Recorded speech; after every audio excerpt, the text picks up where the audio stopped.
Hello and welcome to Meanwhile in the Falklands. Still not in the Falklands, where are we? We're stuck in... Actually, it's really quite nice, as I don't think I've been in the UK at this time of year, well, since we left, really. No, and hi there, it's Steve Phones. Sorry, yeah, some random bloke well. I found who's sitting on the bed with me. Yes, it's definitely spring, and the trees are budding. I even saw a nuthatch in the garden the other day, and I was amazed. That's all the RSPB books I read when I was about 10. Did you have the I Spy ones? I can't remember, but I remember having a load of RSPB. I was a bit of a bird watcher for about 2 years between the age of 10 and 12. I had the I Spy Book of the Sky, so that's where my astronomy love came from.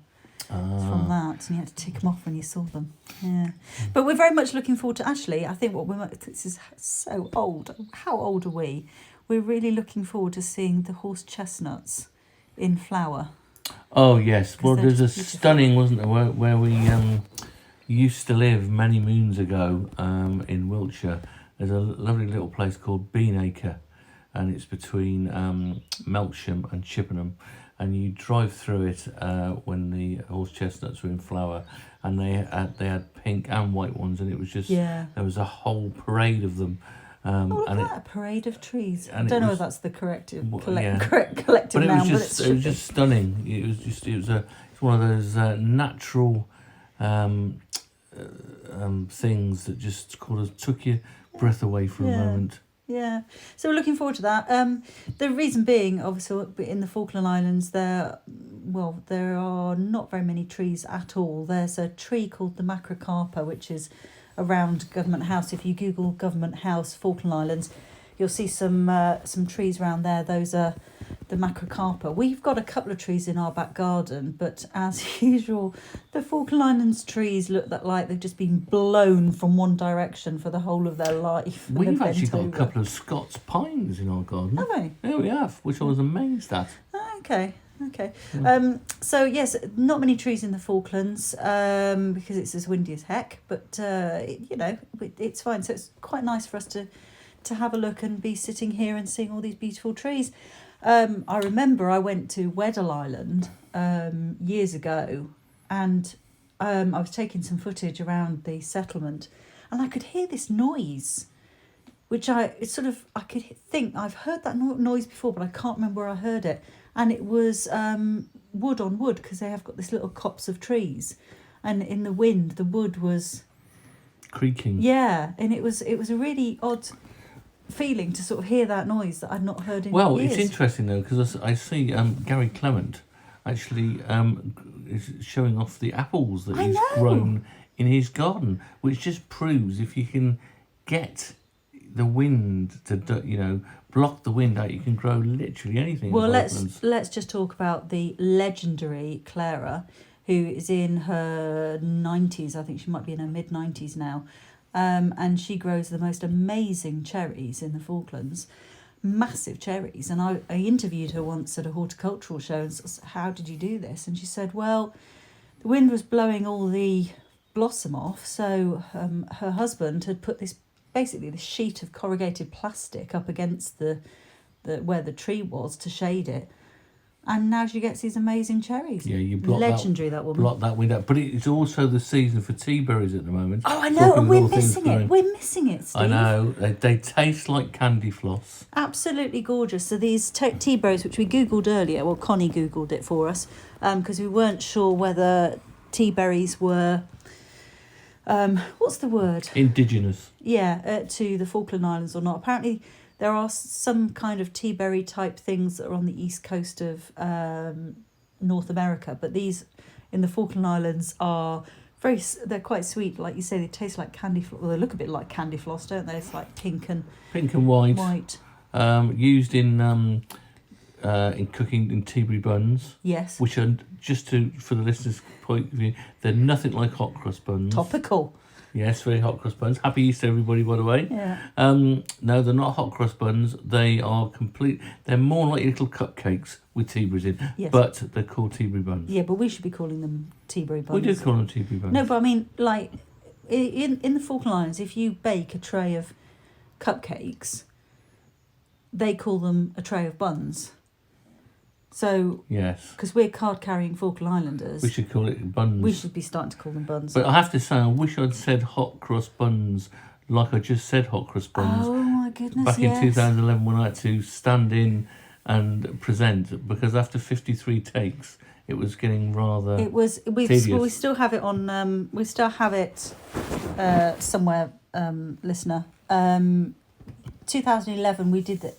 But there was a teacher at the community school called Simon who used to do us a regular cooking slot, and he cooked some hot cross buns for us. But it was the week we aired it. Both Liz and I were really quite poorly, so I think Liz read the news, but I wasn't up to doing the links. So Steve did the links for us. And hot cross buns in every conceivable way, I think, but mostly game showy. It's like, no, bring it down. Bring it down. Yes. Yeah, but anyway, we got through it.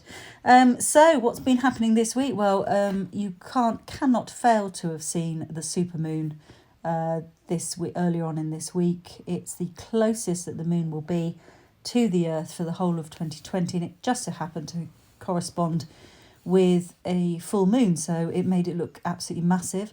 There's a little clip on Facebook of me talking about the moon as it was rising over Winchester, but Ollie took a fantastic picture down at the lighthouse. Got the moon on top of the lighthouse, and so check out the community boards, because there are two in the Falklands. There's the Falkland Islands Community Board and there's Falkland Islands Community Board. Check out both of those for some really quite stunning photographs that people have been taking of the moon.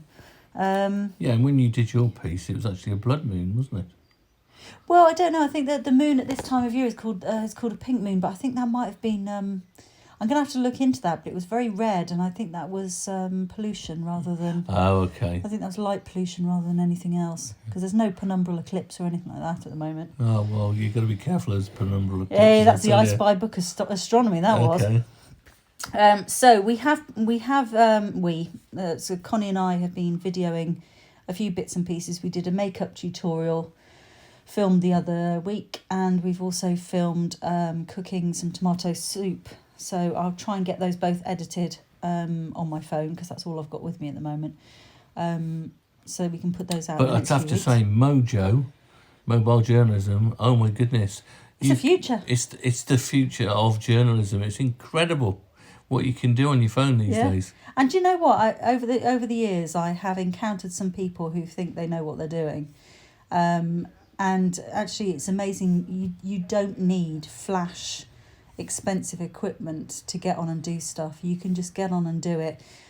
Sophie Dolson, who is one of our previous FITV employees. An alumni. Let's call them the FIT alumni. Okay. Well, she now works for ITV in Jersey, and she posted on her Facebook that she was doing some voiceovers under a blanket. Yes. Because that's what you have to do. You do. Talking of sound issues, obviously we have had some people say about the sound issues in the press conferences that have been happening each day with MLA Leona Roberts. Unfortunately, that room is huge, the town hall. They've now moved her onto the thrust bit, which is carpeted, and they've closed the stage curtains behind us. So hopefully the sound should deaden a bit, but it's a massive room when there's only I don't think we need to go on about it. To be fair, if it's bothering you that much, just don't watch. No, well, what they do is they've been putting the Zoom mics closer and then editing. So they record it twice. They do a live stream and then they record a second one, and they put the recorded one out later on, and it's a better sound quality. So that's what you can do there. Connie, who is with us, she's from university. The latest is that the universities, still think they're going to go back on the 20th, don't they? Well, I think they are slightly delusional, to be perfectly honest. But I just can't see it happening. I just can't. I mean, it's 11th today, isn't it? So I can't see it happening. So we're talking 9 days' time. No, I can't see it happening. No, but stay indoors, folks. Yes. That's the big message: is stay indoors, wash your hands, and stay indoors. It's very easy to get things to do at home. You don't have to be bored out your mind. If you're in the UK, of course, there's a million and squillion one things you can watch on TV. But, around the house, there are loads of things you can do. Even if you've got some flour, if you've got children at home, get some flour, put some water in it, and make it into a pastry type consistency. Give that to your children to have a play with, like Play-Doh. It's just, there's loads of things you can do. On social media, I know Connie's doing a couple of challenges. She's doing a song challenge. So every day you have to post a song with certain things like, so it's got the word red in the title, or it's got a number in the title or something like that. And she's also doing an exercise challenge as well. Were you doing the plank the other day? I walked into you and you were... Yeah, I was just seeing if I could do a plank for 50 seconds. And did you? Yes. Oh, well done. But I have to say, I couldn't have managed 51, let's put it that way. So you're using your daily exercise thing. You actually walk a lot further than I do at the moment, because I'm obviously still recovering from a back problem. So I manage not very far at all. But Steve's you've been doing a couple of miles, haven't you? Yeah, no, I alternate between running and walking, and so I'm actually increasing the length of distance that I'm running. Yeah. Each time, which is really good. That's like that. So this is a positive. Yeah, so it's like a positive. One of the positives from this whole thing. You look on the positives. Yeah. And getting to know Winchester, as well, a little bit better than I ever did before. Yes. So obviously, if you're staying at home, what do you mean? If you are staying at home, you should be staying at home. Then the mental health issues can be a problem. So I think there's plenty of help online, and I think I sent you the picture, Steve. The Falkland Islands hospital, the King Edward Memorial Hospital had posted a press release about keeping your mental health. Yes. During the lockdown period, I did send it to you on your phone because I knew I was using my phone to record this, so we'd need your phone to look at it. But he's looking at Instagram instead. No. I'm trying to find where. What did you send it on me on? WhatsApp, I think. WhatsApp. Let's have a look. So whilst he's looking at that, I'll tell you what I've been doing. So I've got it here now. I've been crocheting this massive blanket, which is growing by the day, and I've also I've found a publisher who'll publish my book. Excellent. Or hopefully will publish my book. So I've got to send them the manuscript. So that should be coming soon. And you found the picture. What does it say? Well, funnily enough, it actually says here, looking after your mental health during the coronavirus pandemic. This is what it's entitled. First line, learn how to crochet. No. So, that's... I'm quite impressed with that, to be honest. And then second line, it says, write a book and send it to a publisher's. Oh, great. So two things ticked off there. Yeah, it's quite impressive, huh? Yeah, so... what are you reading? You're still reading the James Patterson, aren't you? We've finished that now. We're finished with the whole thing. Yeah. Yes, I'm now got more into it. It took a while. It's called Lost. Basically, because I was binge watching Killing Eve. Yes, I noticed you were. I think it's Easter Monday, isn't it? The new series starts. I don't know. It's this weekend anyway. So I've not watched any of Killing Eve, but I've heard lots about it, and it's by this Phoebe Waller-Bridge is involved in it, in the writing of it, and she obviously wrote Fleabag, which is absolutely stunning, and so I got sidetracked by that, but now I've got back into my book by James Patterson, and I should also make because it's co-written with a guy called James O'Bourne, and it's called Lost. And it's Miami is a dangerous place to go missing. Dun dun dun. Dun dun dun. But it is yes, it's a gripper. Okay. It is a gripper, and now I'm getting more into it. I can't put it down. So I'd highly recommend. Would you? I would recommend this to all the listeners. Okay. I'm reading Emma because I saw the film 3 times. I don't think I told you that, listener. I have told you that. And also I'm reading Reverend Richard Cole's autobiography, which is very good as well. Now, on the whole, I've got to tell you this because I didn't mean to do this, but I downloaded a game called Merge Dragons, and it is the new Candy Crush. It is the new Candy Crush. Is it Yeah, a bit of a... It's a bit addictive. Boom Beach. Yes, and Clash of Clans. It's that kind of thing. Oh my goodness, I was hooked on Boom Beach and Clash of Clans for a good 6 months. I've managed to wean myself off it, and I'm playing it for over a year now. Well, but at the time, anyone who's got Merge Dragons will be sympathising with me on this because I've got these bushes that produce these mushrooms. What use are they? Absolutely blinking nothing. So I've just sold them all and got a load of coins for them. So I was able to buy some more dragons. But anyway, that's a side note. Anyway, so I think that sort of comes to the end of our podcast today. From the Bedknobs and Broomsticks bed in the middle of the deep and darkest Hampshire. Well, it's not in the countryside, is it? Because we're in Winchester. But that comes to the end of the podcast for today. Yes, and don't forget to make some of your hot cross buns. Make some hot cross buns. Actually, I did see quite a few people on Facebook have been making hot cross buns in the Falkland Islands, so including Andrew and Nancy. So well done, you guys. Engage with us, listener. If you've got anything to say, give us a message. Email stationmanager@fitv.co.fk. Give our Facebook page a like. That's on Facebook. And we've also got a Twitter feed, although we don't use it that often, but we should do more and more. Twitter's my favourite, actually. We've got an Instagram. I don't think we use the Instagram that much either. And I can see exactly what you've done, so just get it over with. Okay, funny enough, I was talking to one of my old friends the other day, and he said, cheer up, man, it could be worse. You could be stuck underground in a hole full of water. I know he means well.